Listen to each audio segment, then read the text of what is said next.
Jane Velez Mitchell with Jane Unchained Live Talk, and one of my heroes, Eloisa Trinidad. She is a superwoman, a powerhouse, a force of nature, changing hearts and minds in all over the country, but particularly in 8 cities with her team. You do so much, it is almost impossible for me to describe everything you do, but let's start with Chili's on Wheels. I'm one of the lead organizers for Chili's on Wheels, and Chili's on Wheels has been around for about 6 years at this point. It was started by Michelle Carrera and her son Ali. So she was looking for a vegan soup kitchen. There wasn't one, and she got to work, made some chili, and started distributing to the community. And from there on, people just started joining, and it has grown into what it is today. So we have a few chapters from New York City to Puerto Rico to Hawaii.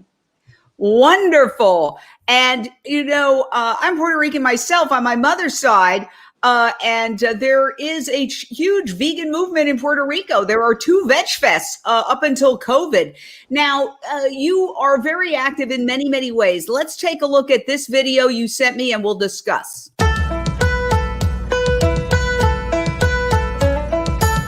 Wheels to give to all of these students. Right, Miles, you want to say hi? Right. We got a lot of stuff. A lot of food. Vegan. It's all healthy. All healthy. Kids gotta eat, Kids gotta eat, and we got food for them. Yay!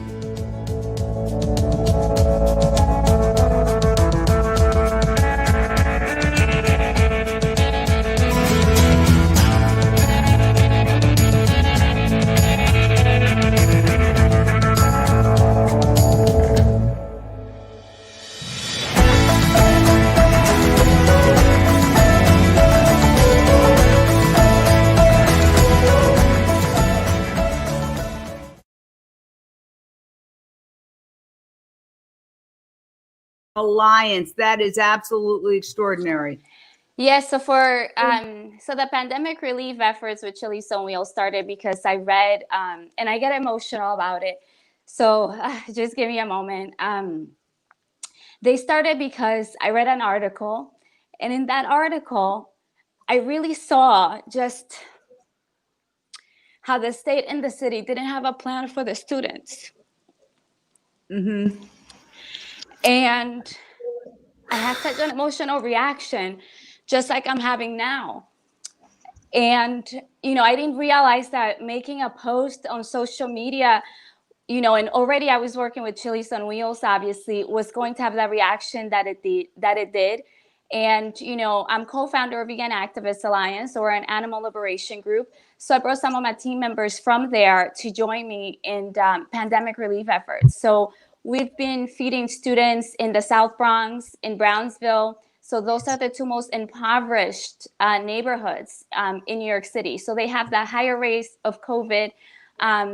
Brownsville itself is considered the most lethal neighborhood in New York. So if you live in Brownsville, due to the health disparities, because of environmental issues, because of food access, you're going to be facing quite a lot. So I think your 10 years is taken of your life. So you can live in New York City and live on the Upper West Side, and you have 10 more years added to your life than if you lived in Brownsville. And they're just a few miles away.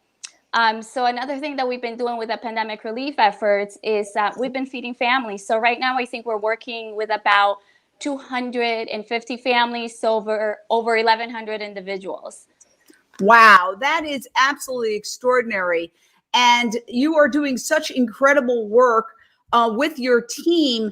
Tell us your vegan story. Where are you from originally in New York City? Are you from the Bronx? Are you from Manhattan, Brooklyn? I know a New Yorker. I'm a New Yorker. I know a New Yorker. Yes.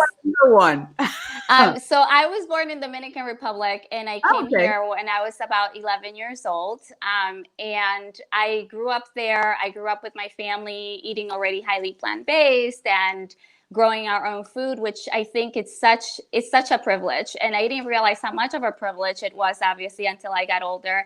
And my vegan story started there, and I think it really came from the empathy that my great grandparents, who I was raised by, instilled in me.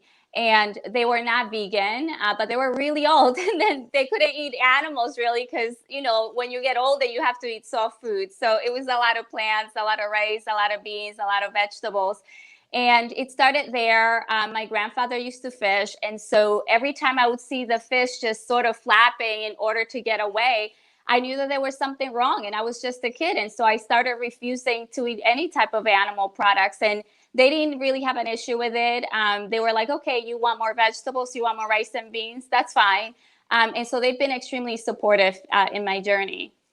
And I think you are reminding me of my own mother, who was born on Vieques, which is an island that's part of Puerto Rico, the Commonwealth. And she had a pet pig. She was born in 1916. Wow. Okay. So we're talking this, what happened here happened maybe 1921, 22. She came home from school. She was a child, and they had slaughtered her friend, her pig, for food, because it was really a farmed animal, but she had bonded. She fainted, and when she woke up, she shunned meat. From then on, and she came to New York. She formed a very successful dance troupe. She was the last of the vaudevilles in the vaudeville era. Wow. Played theater. She married my dad, who was Irish, and he also gave up meat. We thought we were vegetarian growing up, but we did eat fish, eggs, and the breast milk of cows in various, cheese. But we were on the journey. At least it's very similar when this tropical climate where people have so much access to fruits and vegetables.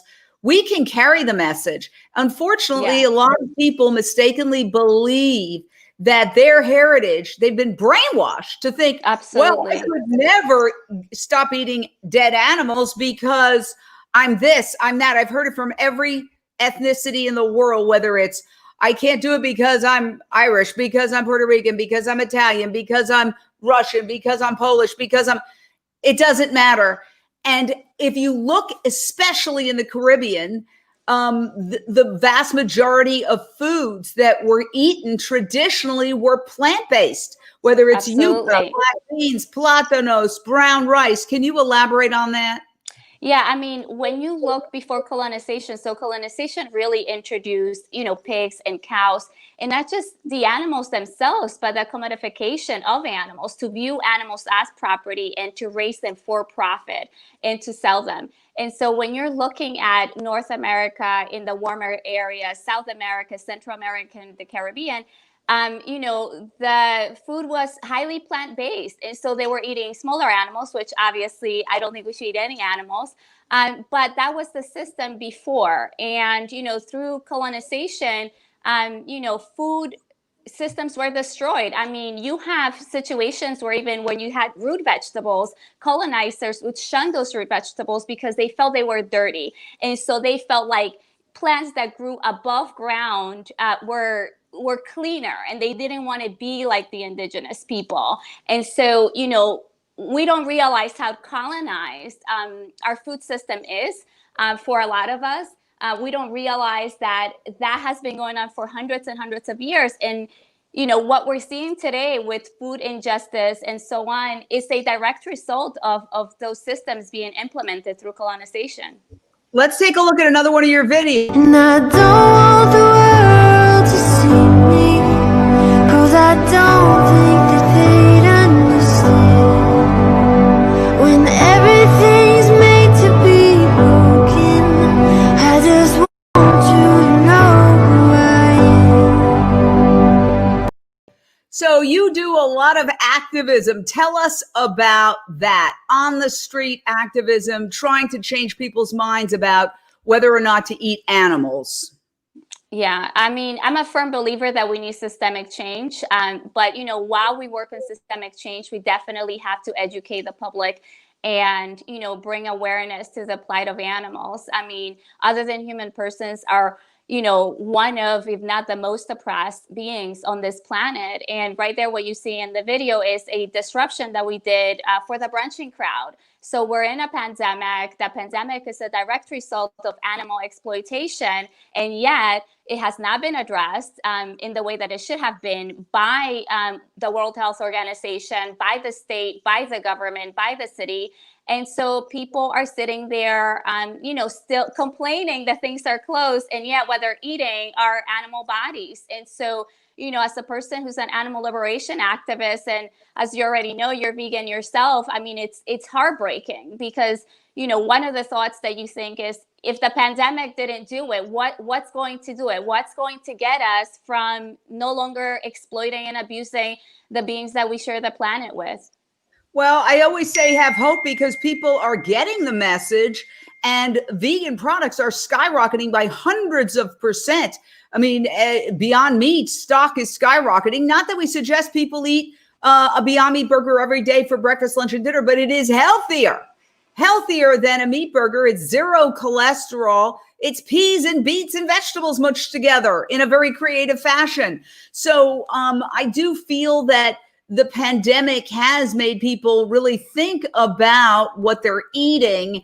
And I think it's the work you're doing is so crucial, because you're introducing communities of color to the notion that it's self-destructive to eat animals, and it's not in line with their indigenous roots, essentially. Absolutely. And, when we talk about the pandemic, I think a lot of people look at it as the great equalizer. So we're all experiencing this, but beyond being an equalizer, what it really is the great revealer. So it's revealing all these disparities that already existed. So you see people with pre-existing health conditions that are having higher death rates. And in New York City and in the US, that tends to be Black, Indigenous, or people of color. And so when we're talking and introducing this to people, a lot of times they do have an idea of eating healthy. They do have an idea of eating plant-based, but they might not know how. So a lot of the deliveries that we've done or that we've distributed at the school, the people know. They might have a family member who's aware of it, or who's practicing, a plant-based diet and so on. And, the failure of the city to include fresh fruits and vegetables, it's absolutely ridiculous. I mean, you're talking about people want fresh fruits and vegetables, plain ingredients. You're talking about rice and beans, grains, and the city is not providing that. A lot of times are these pre-packaged meals that are not culturally relevant to the people that they're delivering to, so they don't eat them. So They're the food waste. feeding them the problem. Yes, they're feeding them the problem. And we are in the midst of a unhealthy. That is a zoonotic disease that jumped from animals to humans, likely a bat to a pangolin, was first spotted at a wet slaughter market in China where they were killing animals. SARS was also spotted at a wet slaughter market in another province in China. Then you have mad cow disease. You have swine flu. And I have the whole list here of zoonotic diseases that are plaguing our world and making life so difficult for all of us. And yet, you're trying to get people to understand the connection, and there's this wall.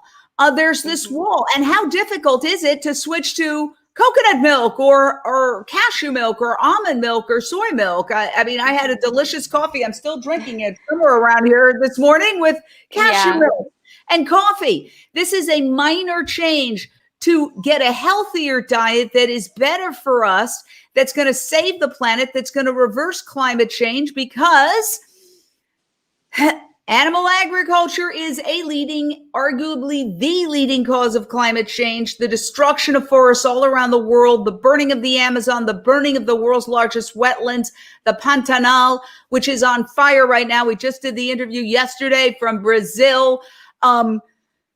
It's all to create cattle grazing land and to grow crops. Absolutely. To feed farm animals who eat, for example, 75% at least of all soy.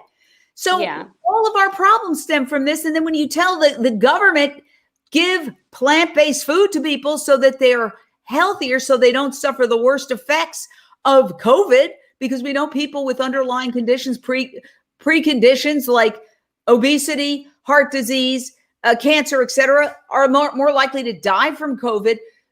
So why not feed them the food that's going to get them healthy? You're absolutely right. Exactly. This is a generic frustration. And the reason is that our government has been co-opted by the meat and dairy industry, whether it's the Absolutely. USDA, whether it's the Interior Department, whether it's local city governments, whether it's these agencies in California that seem to want to help the dairy farmers more than the wildlife that brings tourism. We're fighting that. They're letting the Thule elk die. They want to kill them all to benefit the dairy farmers. When tourists go to these national parks to see the elk, they don't go to see dairy cows stuck in hutches living miserable lives. So we have a corrupt system. And the most important thing we can do is just tell people stop eating these animals. And we have alternatives now. For the first time, we've always had alternatives. And Always. but now it's like packaged in a form where people, if you want a vegan bacon, if you want vegan ribs, if you want a vegan burger, it's all there. Vegan cheeses that are so delicious, you can't tell the difference. They taste better than the breast milk of cows.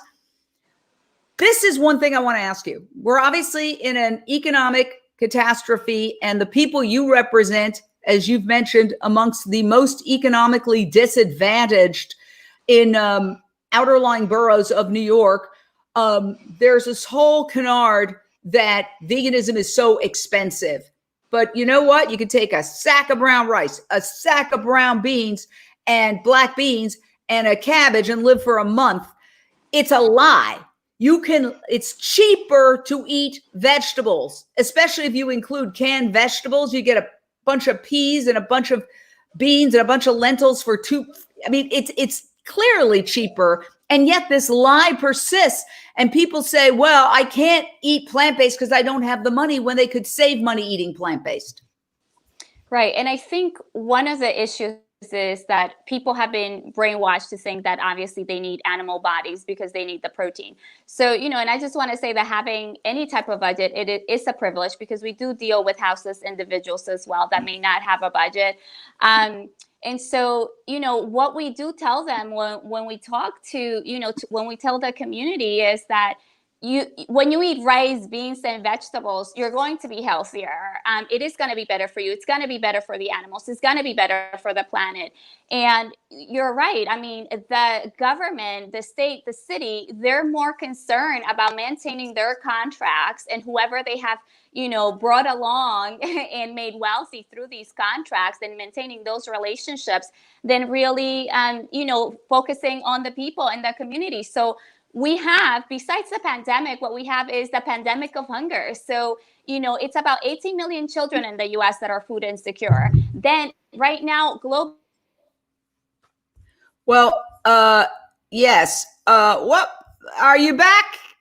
Okay. Well, I'll talk you're back. Oh, you're back. Am I back? Yes.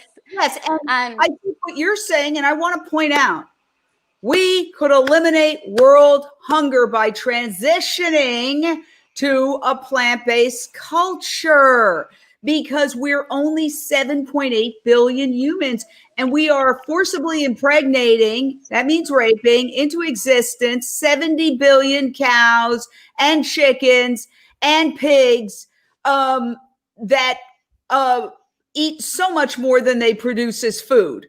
So the vast majority of food right now on this planet is being consumed by farm animals that are producing very little food compared to what the food they eat could feed people. It takes 8 to 25 pounds of grain to make a pound of beef.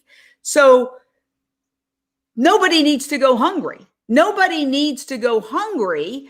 And yet people who are involved in fighting malnutrition still resist promoting a plant-based diet. Eloise. Yes. And, and I think that people have the best, intentions, but those intentions are really not well thought out, because what happens a lot of times is that the community is not included in the decision making. So because of that pandemic that's due to animal exploitation, which also causes climate change, the people who are suffering from this pandemic the most globally are the people who are also being affected by climate change and poverty. And it relates back to animal agriculture and our exploitation of animals.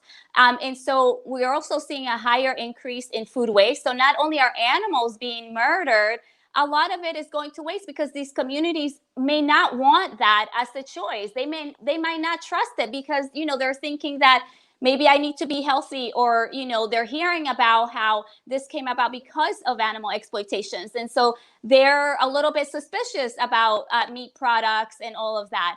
And globally right now, I think it's 135 million people that are food insecure, which is an increase from before. That's estimated to double within the next year because of the pandemic. So as I was saying before I got disconnected, we're seeing the pandemic of hunger. So not just the pandemic of COVID-19. This pandemic is affecting everything. There's such an economic downturn globally, and it's the same people that are being affected. What would you tell people who are saying that's terrible, there shouldn't be hunger, but they continue to eat animals?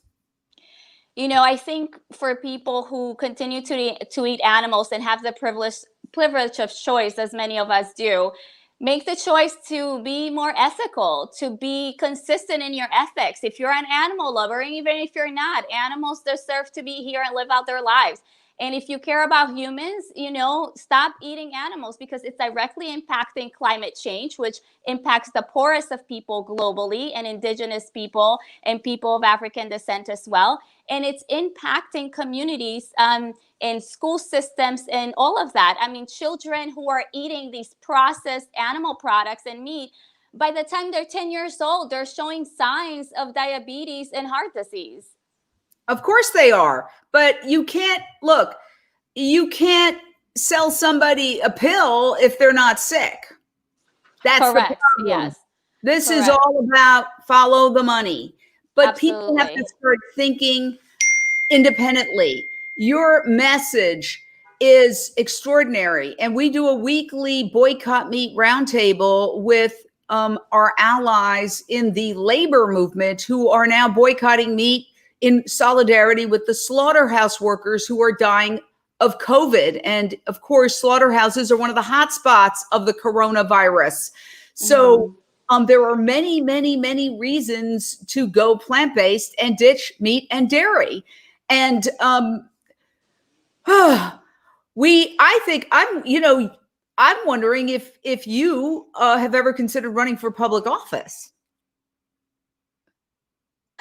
I feel like once you get involved in politics, there's so many boxes that you have to fit in. And so I'm able to be a lot more vocal, being an activist, I think that you have to sort of succumb to quite a few things in order to continue being a politician. So I don't know. I think your message and what you do is very powerful. You could, this is the same thing of media. I was just talking to somebody who's a news anchor, and she was saying, I feel like I want to do something about veganism. I said, don't leave your anchor position, do something as part of that. We need to get into these institutions of power. We really do. We've been co-opted by the meat and dairy industry. Absolutely. The pharmaceutical industry, which is the meat and dairy industry, because most of the pills wouldn't be needed. Look at erectile dysfunction. It's a precursor of heart disease. It's vessels in the body getting clogged. Yes. So when you talk about high cholesterol, erectile dysfunction, there's even a connection now. People are studying the connection with all these people getting dementia. I mean, all my friends, my mother, who was plant-based, lived to 99 and a half, was sharp as a whip watching Greta Garbo movies on a iPad a week before she died. These people I know, their parents in their 60s are getting dementia again. It's systemic. When your arteries and the vessels start getting clogged, they get clogged everywhere. And so we really need, look, the best and the brightest. Okay, that is a sarcastic title. It's a famous book about the Vietnam War and a horrible, horrible quagmire that we were put into. And the author says, the best and the brightest, like, yeah, look what they brought us. The same thing is happening now. The news media, the New York Times, all the powers that be and the eggheads who supposedly have such wisdom, they can't see that animal agriculture is destroying the Amazon, is destroying the Pantanal, the largest wetlands in the world, is creating the wildfires up north.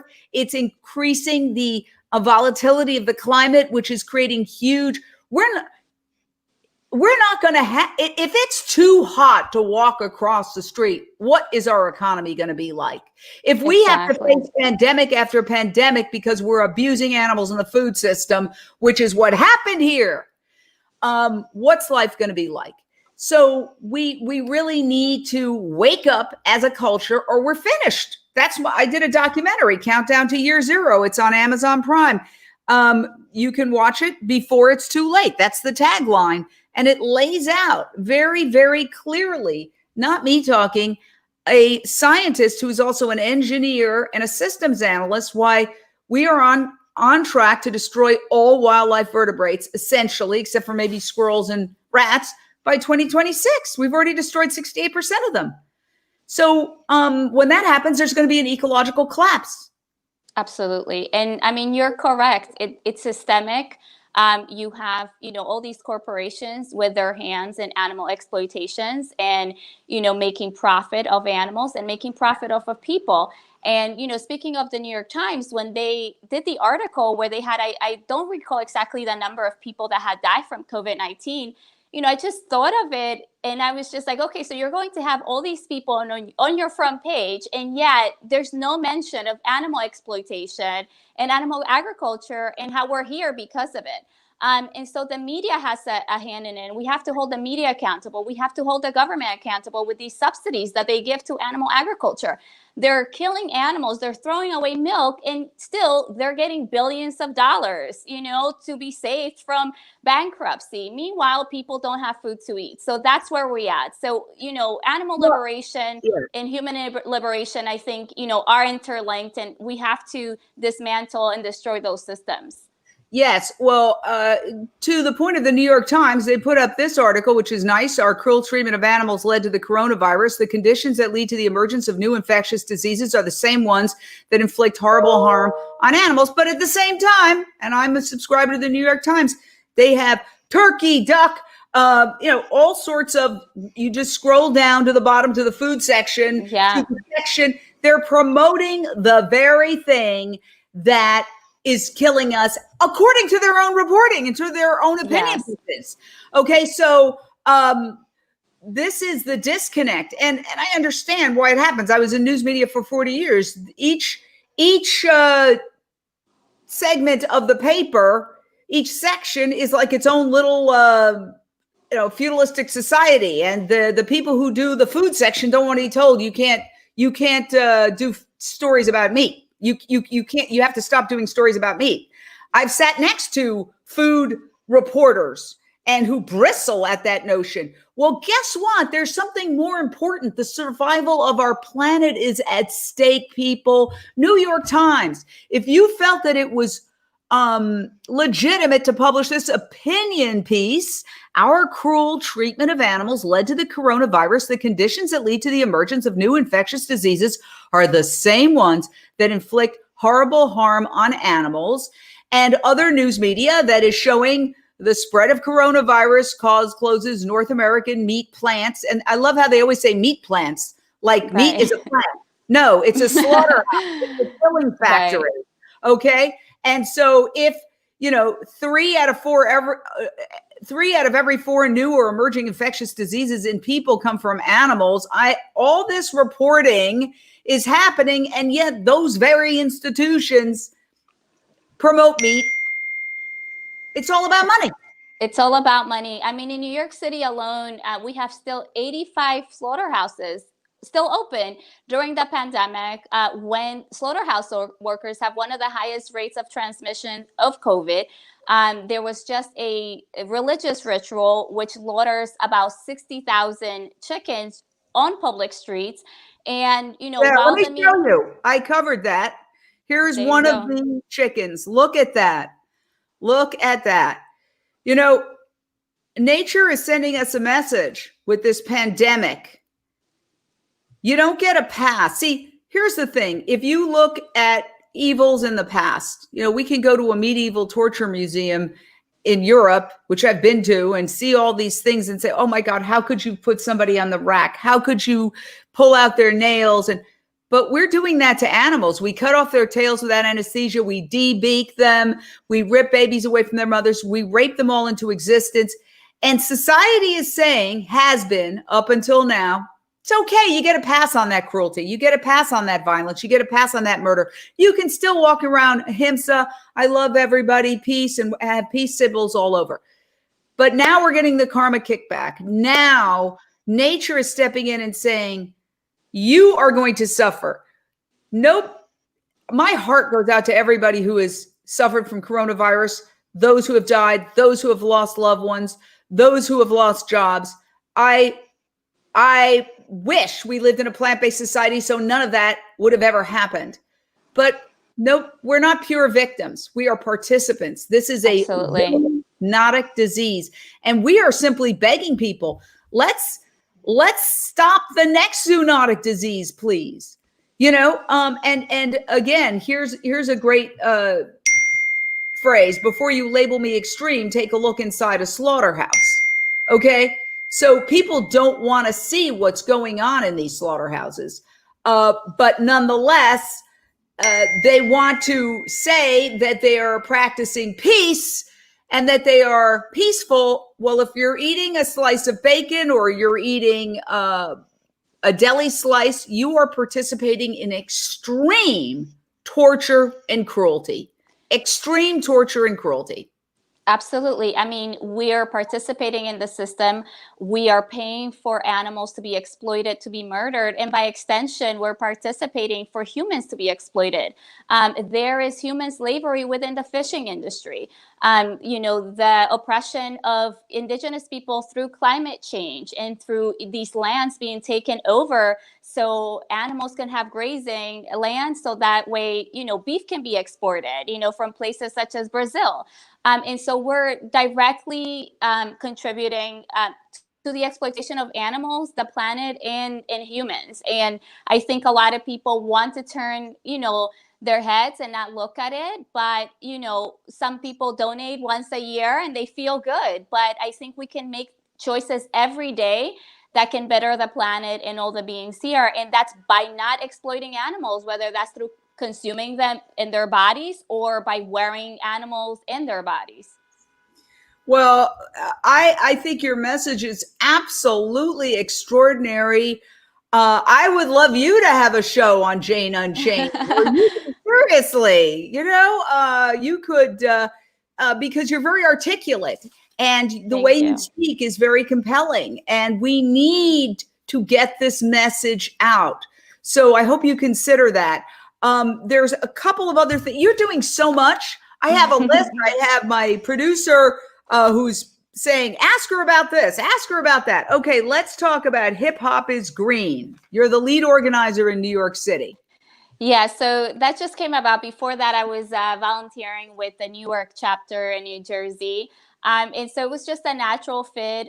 Doc, who was the chapter leader previously here, is moving to Tennessee. He's starting a Hip Hop is Green chapter there.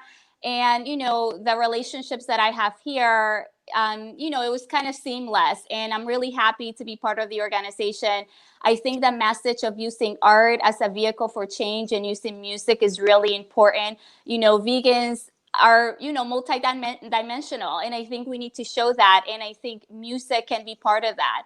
And so, we're going to the schools. We talk to the children. We talk to the children about liberation through plant-based nutrition for the animals and for themselves. So, empathy, while we have the capacity to have empathy, it is also learned. And one of the ways for us to do that is to start in the school system. Wow, you are absolutely amazing. I could talk to you all day. I think the work you're doing is absolutely incredible. Thank you.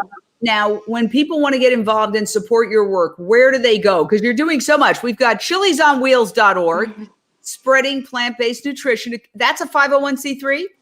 That is a 501c3, absolutely. And so is Hip Hop is Green.